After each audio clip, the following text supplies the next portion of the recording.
Hi, I'm Anne Bonaparte, CEO of Appthority, and I'm sitting here with my good friend, Ed Amoroso. He's the former Chief Security Officer of AT&T and the current CEO of TAG Cyber.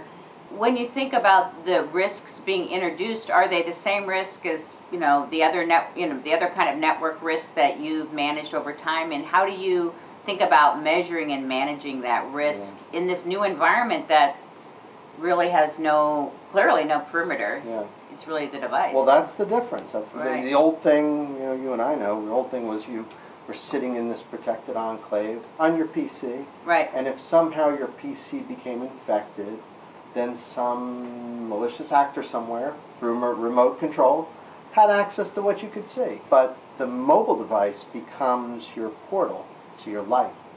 And if that's not properly managed, orchestrated, protected, and on and on and on, you're going to have problems. So you really do have to attend to that. It's more than just, having biometrics on your iPhone. There's a collage of things that need to be done, particularly in a business, to attend to that. It's for security and privacy.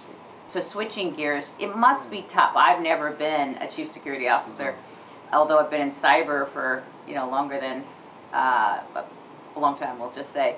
I'm interested, when you have a trend like mobile coming into an existing environment that you've been managing over time, obviously you have existing budgets, and then now you've got some new threats that are pretty darn complicated, but you still have the old threats, and you have boss, and you have budget, and you have all those things that all of us have in business.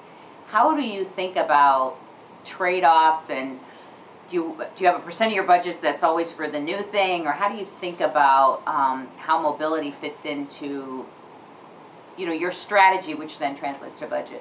Well, it's that old saying, you got to go where the hockey puck is headed, right? So right. It's not a formula, but it's a philosophy that there needs to be a collage of legacy, existing, and new. And you better have a pretty good idea of what the new and future will look like.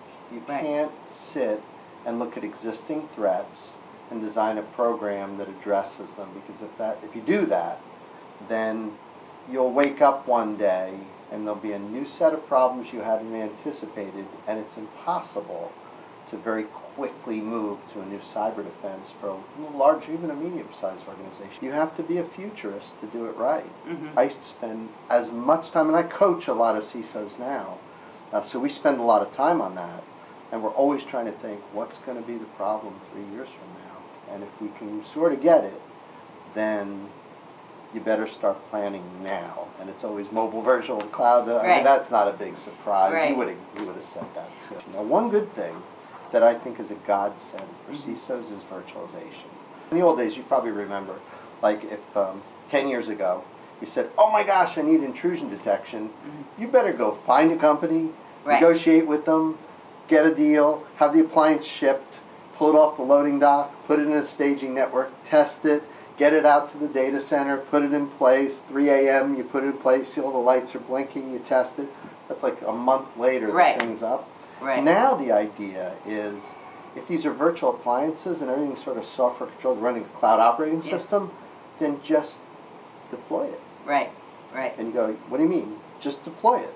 Like push a button, and its service chains in, and your software would be in there, and a lot of it. That's exciting. So for a CISO, that reduces the risk a little bit, because you know that if my prognostication is not perfect, and suddenly I need this widget to protect against this thing, if the cycle time goes from months to minutes, it feels better. So I think technology is going to help.